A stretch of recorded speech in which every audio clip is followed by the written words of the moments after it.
Hello everyone, welcome to my channel. Today I am going to review Thor Ragnarok. If you are new to my channel, please hit the subscribe button for more updates about comics. So, let's get started.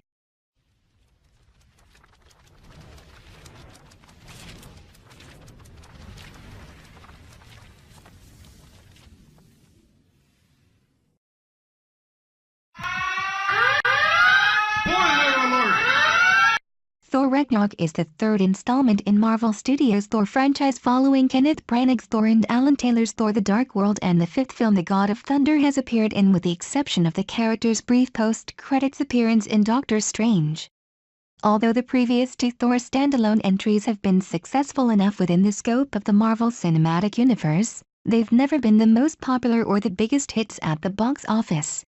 While the first two Thor films played it safe in terms of directors, it seemed Marvel Studios was taking a chance by bringing in a director more well-known for indies and comedies.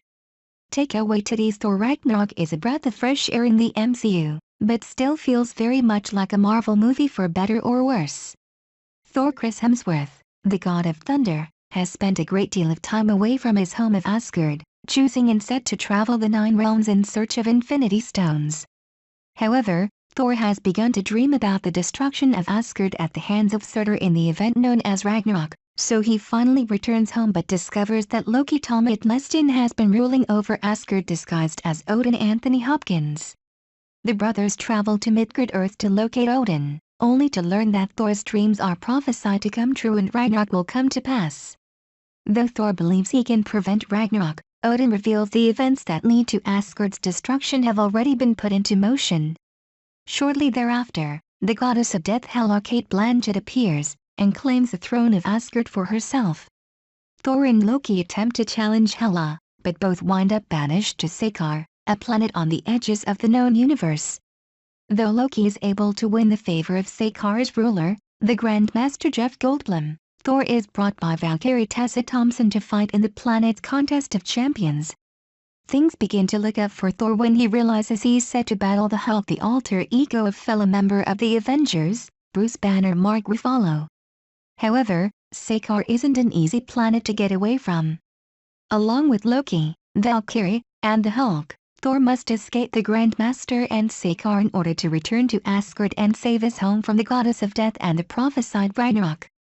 Waititi directed Thor Ragnarok from a script by Eric Pearson based on a story by Pearson, Craig Kyle, and Christopher Yost. All three writers are veterans of the Marvel machine, with Pearson having worked on a handful of the Marvel one-shots in addition to Agent Carter, Yost on a great deal of Marvel Comics titles as well as Thor: The Dark World, and Kyle in the animated Marvel TV realm. As such, the tone of the script falls exceptionally in line with the remainder of the MCU, balancing more dramatic and heroic moments with the comedy fans have come to expect from the more light-hearted Marvel movies which, despite its name, Thor Ragnarok sets out to be. Waititi's comedic background can be felt in the very fiber of the movie, taking the best of Thor's humorous moments from previous appearances and weaving them throughout the entirety of Ragnarok. The set design of Sakaar, with its colorful garbage dump texture as well as the Grandmaster's ostentatious style pervading the landscape and costumes, additionally helps to bring a much different feel to Thor Ragnarok.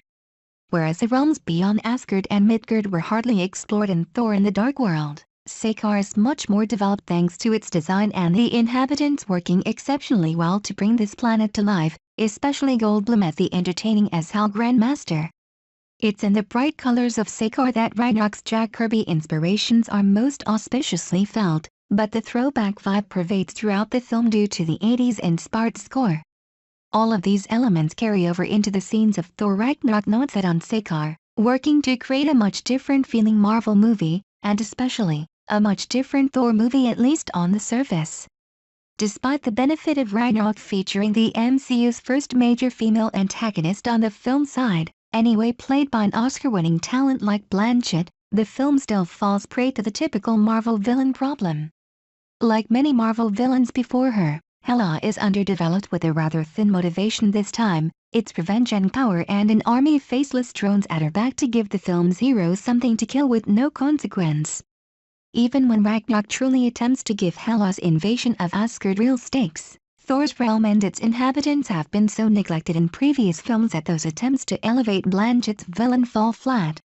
While the third act of Thor Ragnarok delivers a somewhat different spin to the final battle formula of a Marvel movie thanks in part to Surtur and Fenris Wolf, it's not enough to truly diverge from tradition. Still, the reason Marvel movies so often neglect the villains is that the film places most of its focus on its heroes, and Thor Ragnarok does the same. This time, however, Thor has traded in the Warriors 3 for the Hulk, Valkyrie, and his brother, the god of mischief Loki, much to the benefit of the movie. Hemsworth and Hiddleston, who have the benefit of portraying their respective Marvel characters in at least 4 movies each, easily fall back into their roles. For Hemsworth's part, he's also given a great deal more humor to work with, and he manages to shine more in this take on the God of Thunder than ever before. Ruffalo's Hulk is another fantastic addition to Thor's world, bouncing well off the film's eponymous warrior as well as the MCU's newest hero Thompson's Valkyrie. Valkyrie is a relatively archetypal character, the soldier who drinks to escape from survivor's guilt and PTSD, but Thompson brings plenty of levity to the role, and a particularly beautiful memory sequence adds depth to the character. Thor Ragnarok also features brief but memorable turns from Hopkins as Odin, as well as Benedict Cumberbatch's Doctor Strange. All in all, Waititi's Thor Ragnarok delivers another Marvel hit that excels insofar as it vastly improves upon the groundwork laid by Brannig's Thor and Taylor's Thor: The Dark World.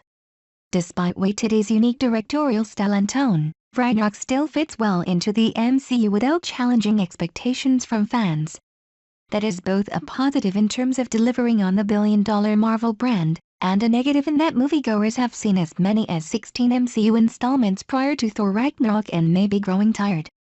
Rather than offer a completely new style, tone, and genre within the MCU, Waititi's entry reinvents Thor enough to provide a fun and entertaining adventure, just one that doesn't necessarily break the mold, not that it was really ever expected to.